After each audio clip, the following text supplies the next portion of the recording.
Hoy tenemos como invitado al analista político Pedro Donoso. Vamos a hablar sobre la crisis institucional, la crisis política. El Consejo de Participación Ciudadana da la impresión de que hace todos los méritos para que ese consejo desaparezca. No puede ser que por una decisión de su presidente Hernán Ulloa no se pueda llegar a sesionar para designar al nuevo miembro del Consejo de la Judicatura y por lo tanto al presidente del Consejo de la Judicatura.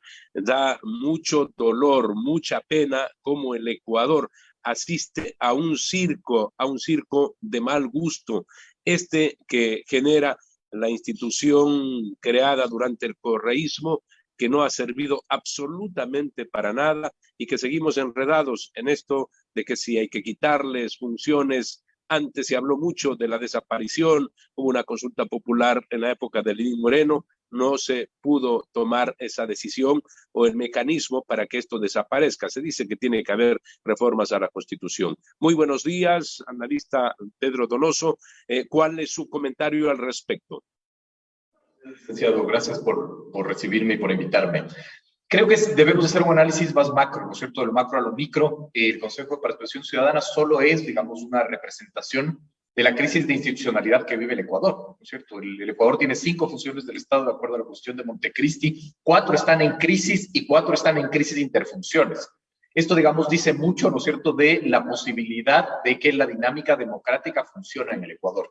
Creo que es supremamente urgente, además, que haya un liderazgo que cree el ecosistema de gobernabilidad. Y yo creo que ese, digamos, sin lugar a dudas, es un llamado y un deber del Ejecutivo, si bien no puede intrometerse en otras funciones del Estado, ¿no es cierto? Pero sí, su operación política debería crear el ecosistema para que la democracia empiece a funcionar. No puede ser que, por ejemplo, más del 70% de las entidades de control que pertenecen a la función de transparencia y control social estén encargadas.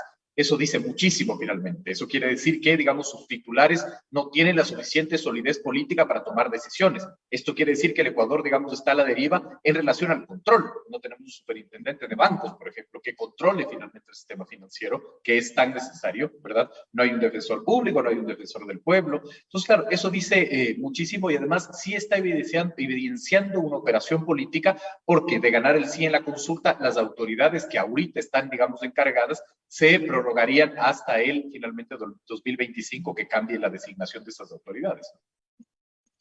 Yo pretendo ser serio en el análisis, pero los hechos nos llevan más bien a tomar otro giro, ¿no? Esto del disgusto, de la indignación, esto de que ¿por qué los ecuatorianos somos silenciosos testigos de estos eventos terribles alrededor de los altos funcionarios de instituciones del Estado, incluso esas llamadas a controlar, por un lado, los recursos, por otro lado, los derechos humanos, como el caso del defensor del pueblo? ¿Por qué somos tan permisivos los ecuatorianos actualmente?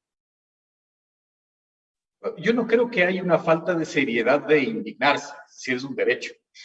La indignación también es un derecho y es correcto. Otra cosa es que finalmente, digamos, el análisis está contaminado con la indignación, ¿no? Es decir, creo que hay que procurar ser muy objetivos en el análisis y eso no quiere decir perder la indignación.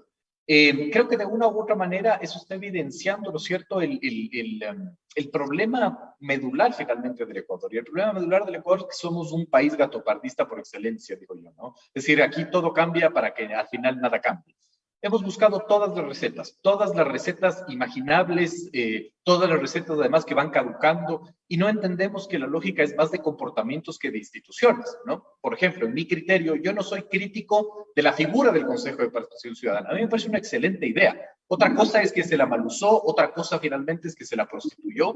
No importa qué gobierno lo hizo, todos lo hicieron, ¿no es cierto? Correa, digamos, cooptó esa instancia. No se diga Lenín Moreno, cooptó finalmente esa instancia, tal vez una consulta popular. Vemos que ahora Guillermo Lasso está haciendo lo propio, ¿no es cierto?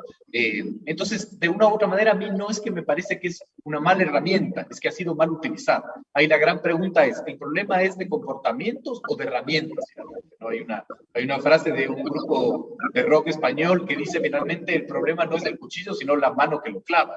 Entonces creo que ahí está, digamos, el tema medular, el comportamiento finalmente de nuestra élite política y de nuestras élites en general, ¿no? Sin ser despectivo, de nuestras élites culturales, académicas, sindicales, que no logran entender finalmente que la dinámica democrática es el único camino para que el Ecuador surja y que si seguimos, digamos, manejándola mal, ¿no es cierto?, el Ecuador va a tener fecha de caducidad.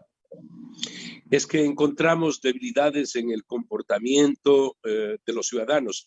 Cuando muchos dicen, pero por ejemplo, los antiéticos o los corruptos son pocos en el Ecuador, yo inmediatamente salto y digo, no, lamentablemente no son pocos, son muchos. Y el tema de la ética, este tema de la falta de ética, se ha generalizado en el país. De allí que el comportamiento individual es el que puede cambiar las cosas, sumando a aquellos que con responsabilidad asumen ese rol de ciudadanos gregarios en una sociedad que quisieran lo mejor. Pero mire estos personajes que están ahí en esos cargos.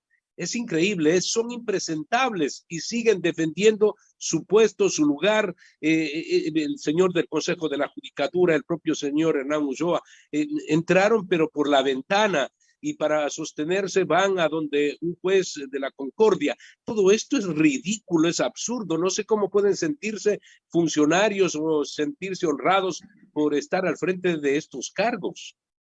Sí, digamos, es interesante lo que usted plantea, ¿no es cierto?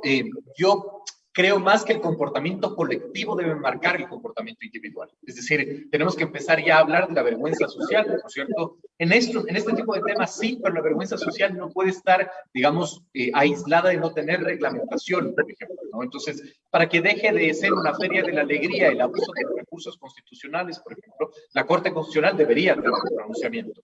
Y además, el problema también en el Ecuador es que el debate político, ¿no es cierto? También entramos a la subjetivización de todo es subjetivo aquí, ¿no? Es decir, si lo hacen mis enemigos, es incorrecto. Si es que mi enemigo es el que abusa de un recurso constitucional para que salga de la cárcel Jorge Glass, es un corrupto y es horrible.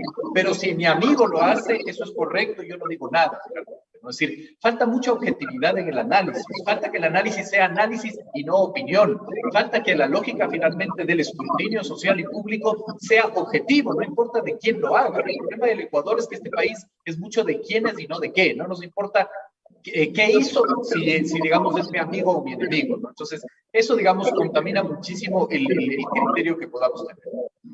Asumiendo con seriedad lo que es el rol de cada uno, y en este caso como periodista, efectivamente, muy por encima de los afectos o disgustos que uno puede tener con sectores políticos.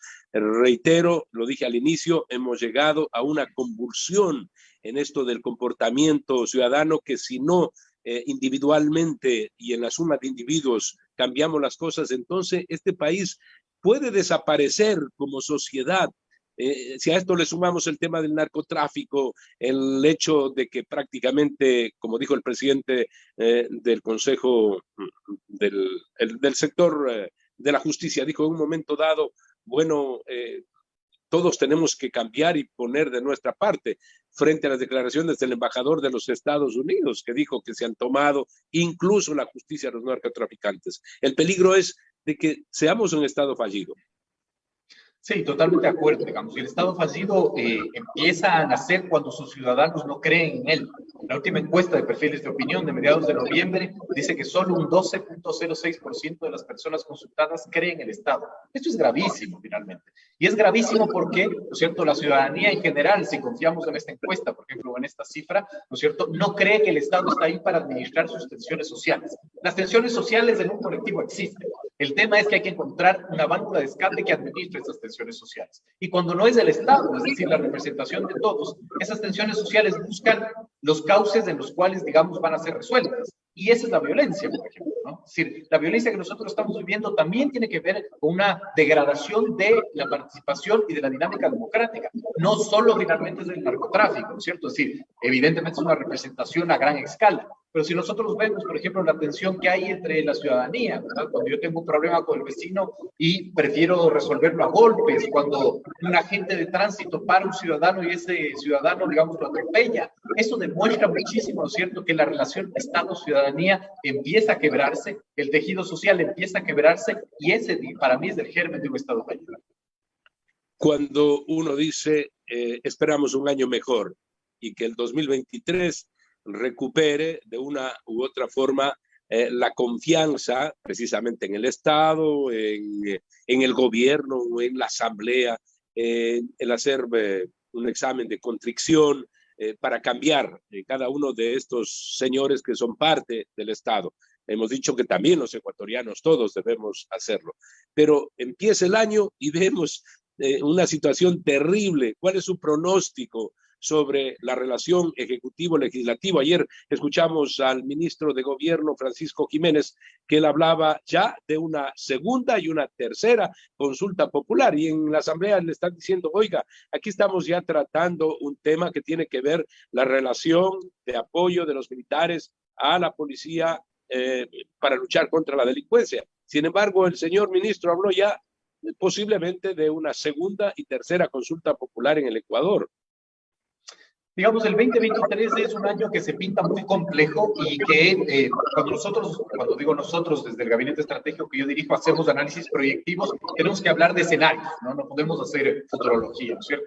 Para mí el escenario más probable es que el Ecuador encuentre un congelamiento de las tensiones sociales en enero, febrero, marzo por el proceso electoral. Es decir, el proceso electoral va a ser como la válvula de escape de esas tensiones y recién empezaremos a ver, digamos, que el año inicia en abril, mayo, finalmente, ¿no es cierto? No hay que olvidarse que en mayo, además de que se posicionan las autoridades seccionales, se posicionan los nuevos miembros del Consejo de Participación Ciudadana, pero además hay cambio en la Asamblea, ¿no es cierto? Cambio en el CAL, en la presidencia, puede haber el cambio en las presidencias de las comisiones. Entonces, digamos, recién empezaremos a ver cómo va a ir el 2023, yo creo que entre abril y mayo, finalmente, ¿no? Entre esos 3 meses primeros del primer trimestre, lo que vamos a tener que enfrentar es un proceso eleccionario que es bastante complejo, porque el gobierno, digamos, jugó a complejizar más el proceso eleccionario que ya vivimos.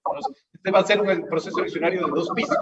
Es decir, la consulta popular va a tener su tarima basada en las seccionales y las seccionales de la consulta popular. Y eso va a complejizar aún más, pero por lo menos va a encontrar que la válvula de escape de ese proceso o de las tensiones van a estar en el proceso eleccionario. Habrá que ver cuáles son los resultados de aquello, habrá que ver cómo el gobierno administra o la derrota o la victoria de la consulta popular finalmente, para ver si se atreve a convocar una nueva consulta popular.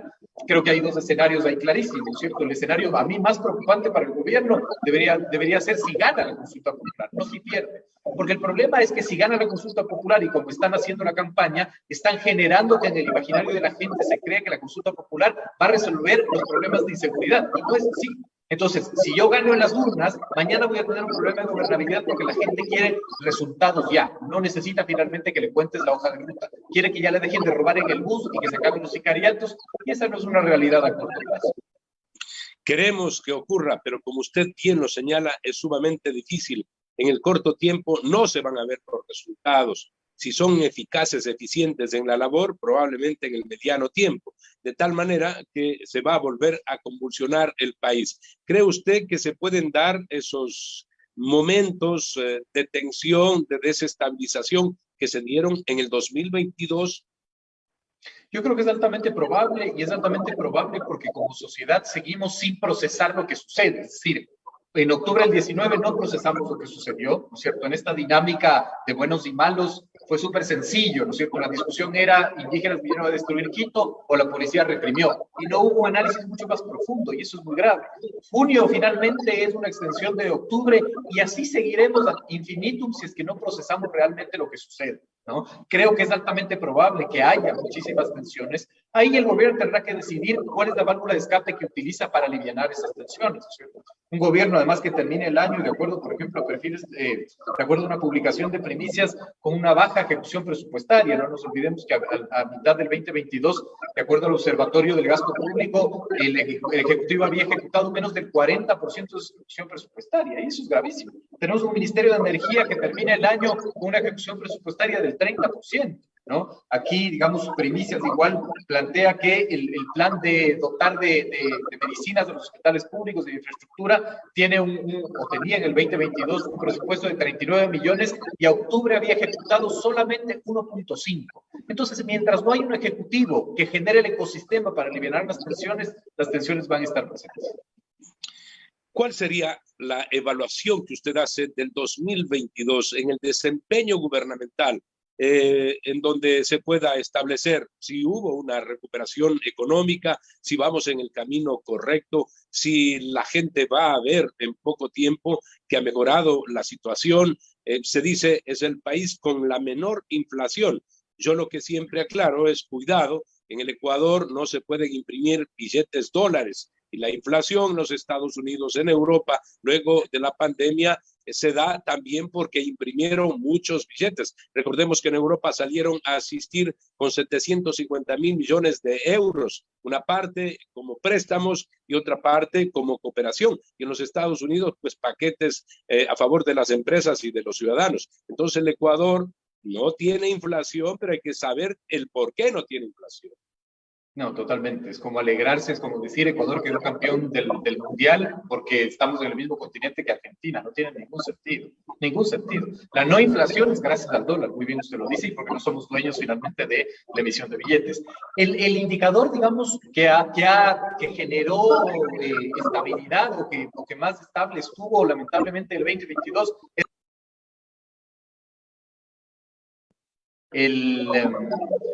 el Ecuador, digamos, terminó el año con 9 de cada 10 ecuatorianos y ecuatorianas sintiéndose pesimistas del presente, digamos, de acuerdo a perfiles de opinión. Es la característica del 2022. Es decir, el pesimismo se mantuvo, digamos, en una línea recta, y eso es grave, porque quiere decir que hay una sociedad profundamente pesimista, y cuando la sociedad es profundamente pesimista, todo puede suceder. La sociedad empieza a necesitar finalmente recetas inmediatas y cae, por ejemplo, en los discursos demagógicos, o de una u otra manera, como decía, el pesimismo más de la poca confianza del Estado es igual a violencia. Entonces, creo que el 2022 la característica principal fue eso, un profundo pesimismo, ¿no es cierto?, de la gente, más, digamos, todos los indicadores sociales que nos dicen que el 2022 fue un año muy complejo, ¿no? No hay que olvidarse, por ejemplo, este documento de Migración de Panamá que dice que los ecuatorianos somos los segundos después de los venezolanos en tener más migración ilegal atravesando la selva del Darién, por ejemplo, ¿no? Eso es gravísimo, finalmente. Entonces, claro, el tejido social está roto, la gente está profundamente pesimista del presente y del futuro, entonces del 2022 yo creo que se caracterizó por eso.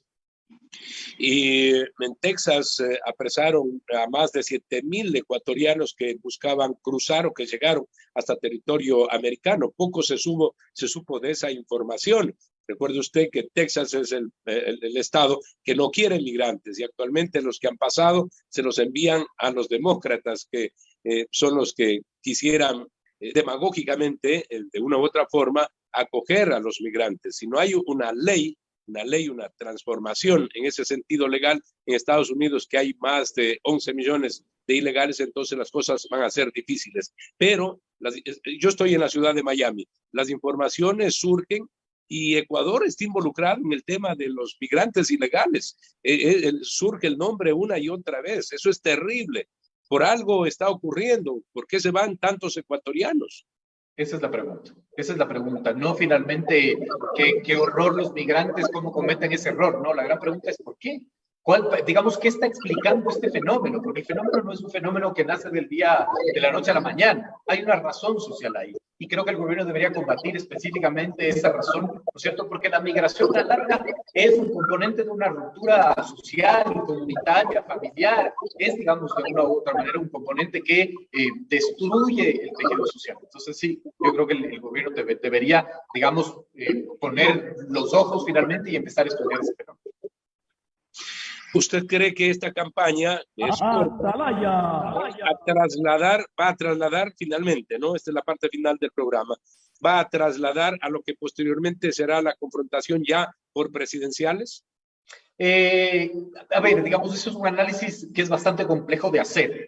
No necesariamente, ¿no es cierto?, quien se perfila como un buen autoridad seccional logra ser presidente de la República. Lo que sí, digamos, en el análisis que nosotros hemos hecho es que es más fácil hacer una campaña nacional cuando uno tiene representación local. Es mucho más fácil por flujo de información, por representación, por, digamos, presencia, etcétera, ¿no? Entonces, yo creo que de una u otra manera, además, en este vacío de poder que se empieza a generar, va a ser muy interesante ver cómo se reacomodan las fuerzas, digamos, en distintas ciudades, ¿no es cierto? En Quito, por ejemplo, que aún es una incógnita con a noviembre, más del 90% de indecisos, ¿no? Digamos, en Cuenca, es decir, hay ciertas ciudades en donde aún es una gran incógnita. sin duda, de una u otra manera, ¿no es cierto?, quien gane las seccionales no solo establecerá, digamos, una facilidad para que su partido pueda tener un buen desempeño en nacionales, sino también un tema de gobernabilidad, Estado central, Estado local. Eso me parece que también es fundamental. Le queremos agradecer por su participación en Fernando Aguayo en vivo. Muy amable. Encantado, licenciado. Saludos.